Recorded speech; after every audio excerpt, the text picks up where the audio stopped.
Les athlètes de la WWE sont normalement payés à simuler les douleurs dans les situations les plus extrêmes. Mais parfois le show se passe mal. Et donc on va voir dans cette vidéo les moments où ça cogne plus fort que prévu. Avant de commencer cette vidéo sur le catch, je souhaitais tout particulièrement remercier le sponsor de cette vidéo, Apple. Ok, non, je m'arrête tout de suite, j'ai pas de sponsor pour cette vidéo. Donc ça pourrait grandement m'aider si tu pouvais liker, commenter et partager si tu aimes le contenu de la chaîne. Allez, on part avec la première séquence, celle de Logan Paul qui s'essaie au catch. Ouais, et là il filme. Je sais pas contre qui il est. Vous me dites dans les commentaires si vous savez. Ouais, donc il y a la réaction et tout, mais je crois que c'est à ce moment-là où il a dû se faire un peu mal. Ouais, c'est ce qu'il dit. Donc on stoppe déjà la vidéo à ce moment-là parce que c'est le moment où il dit s'être blessé au genou, et plus particulièrement au ligament collatéral médial. Ce ligament, on en a déjà parlé dans la vidéo sur Mohamed Mokaeff.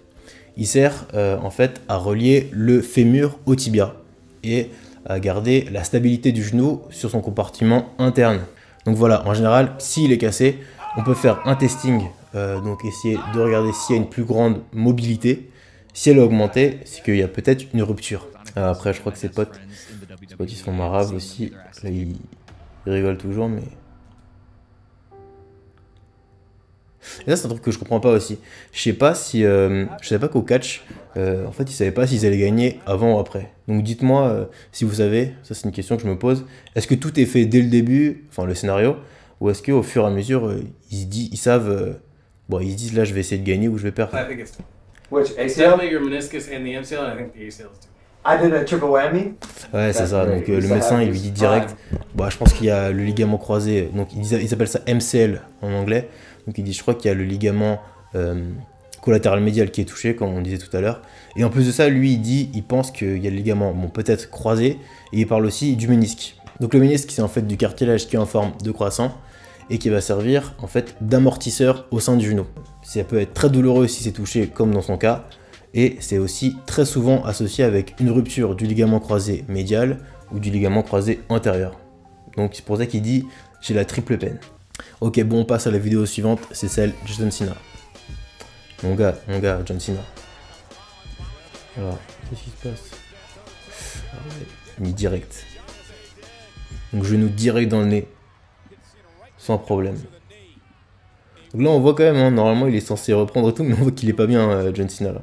D'habitude c'est un rock, mais là... Ah, donc ça je vais rebondir sur ça parce que c'est intéressant. Donc souvent quand on voit que le nez est cassé, c'est pas directement le nez en fait, c'est ce qu'on appelle les os nasaux, ou les os propres du nez. Il y a deux choses qu'il faut absolument regarder quand on se pète le nez et qu'on a quelque chose qui sort. Déjà, la première chose qui est une urgence absolue, c'est de sentir s'il y a du liquide cérébrospinal. Ça c'est le liquide qui va venir protéger le cerveau.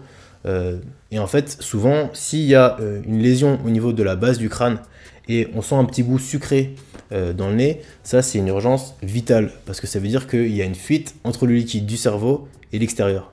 Donc ça peut très facilement s'infecter ou même du coup faire une hypotension au niveau du liquide cérébrospinal et ça c'est très très dangereux. La deuxième chose qu'on peut regarder aussi, bon bah là c'est ce qu'il a, c'est une hémorragie et aussi la constitution d'un hématome septal. C'est en fait un caillot de sang qui va venir déformer le nez. Et en général, c'est ça qu'on attend qu'il disparaisse avant de réduire le nez. On va pas le faire ça tout de suite, parce que si on réduit alors qu'il y a encore un gros gonflement et un hématome, ça risque de pas être droit et de pas être esthétique après. Donc souvent, on attend que ça dégonfle un peu, et après, on remet le nez droit. Ah, hell in a cell. Qu'est-ce qu'il a? Ah, c'est vraiment des malades les mecs, hein. Mais en fait, vous voyez le truc rouge qu'il a là, donc complètement atrophié et rouge, ça en fait c'est son grand pectoral qui est déchiré, ou donc son tendon du grand pectoral qui va être rompu. Donc déjà c'est hyper douloureux, et déjà c'est impossible vraiment de pouvoir combattre avec ça ou même bouger. Et ça en plus, le pire c'est qu'eux ils utilisent ça pour la chorégraphie et tout là. Ça arrivait récemment, je vais essayer de bien le dire, Hafthor Bjornsson, c'est le mec le plus fort du monde là, soi-disant, qui a fait du développé couché et qui a rompu directement son grand pectoral. Ça arrive aussi assez fréquemment pour les joueurs de rugby ou même pour les catcheurs qui font un plaquage qui est mal fait et qui va venir taper directement le tendon du biceps pour le rompre. Voilà, souvent c'est les deux grandes ruptures qu'on connaît, celle du grand pectoral et celle du biceps. Allez, on passe. On a encore quelques vidéos. Ah, ça c'est mon gars, le serpent, Randy Orton. Ça date quand même, hein. Ça date au moins 2005 ou 2006. Je sais pas s'il est encore là d'ailleurs. Ah, ok, je crois que c'est... Ouais, je crois que c'est... Ok. Ah, donc en fait, alors là, je pense que c'est son épaule qui a sauté. Donc en fait, quand on dit sauter, ça c'est en termes non médical, en termes médical, on dit plutôt luxer. Donc en fait, c'est deux possibilités possibles. Soit il a luxé son épaule.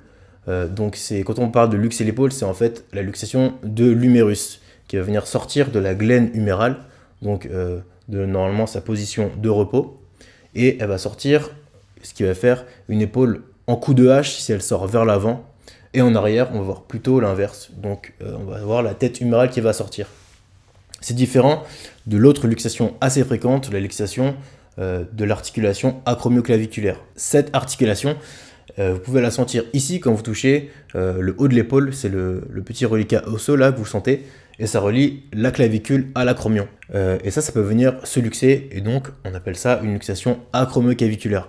Donc là, je pense que Randerson, c'est une des deux luxations qu'il a souffert, juste en tapant sur le sol. Bien ouais, je rendis. Allez, dernière vidéo, on part sur Triple H. Ah, donc on voit son entrée. Ah, la musique et tout. Ah, ça, c'est l'enfance, ça. Ça, c'est l'enfance. Ah ouais, mais... Ah, c'est chaud. En fait, ce qui se met là, ce qui s'enduit sur son corps et tout, je crois qu'il sait pas, mais c'est de la glace carbonique. Donc la glace carbonique, en fait, c'est du dioxyde de carbone qui est sous forme solide. Et en fait, quand elles font pas sous forme liquide, ça devient un gaz. Et en fait, ça brûle énormément. Donc je crois qu'il a souffert des blessures du second degré. Donc c'est équivalent à ouais, en fait, une grosse brûlure. Et il a fait ça sur tout son corps. Donc je sais même pas comment il a fait pour continuer son show et tout, parce que ça fait hyper mal. Donc ouais, en fait, ça détruit complètement le tissu cutané. Et il faut faire hyper attention quand vous manipulez donc, de la glace carbonique et tout, normalement, à prendre au moins des gants. Enfin même, normalement, même sur des structures dures, etc., même sur votre table, ça peut faire donc complètement brûler la table. Donc imaginez sur votre peau. Voilà pour cette vidéo sur le catch. J'espère que vous avez apprécié. N'hésitez pas à liker et à commenter la vidéo si vous avez des idées et des recommandations. Voilà, à la prochaine.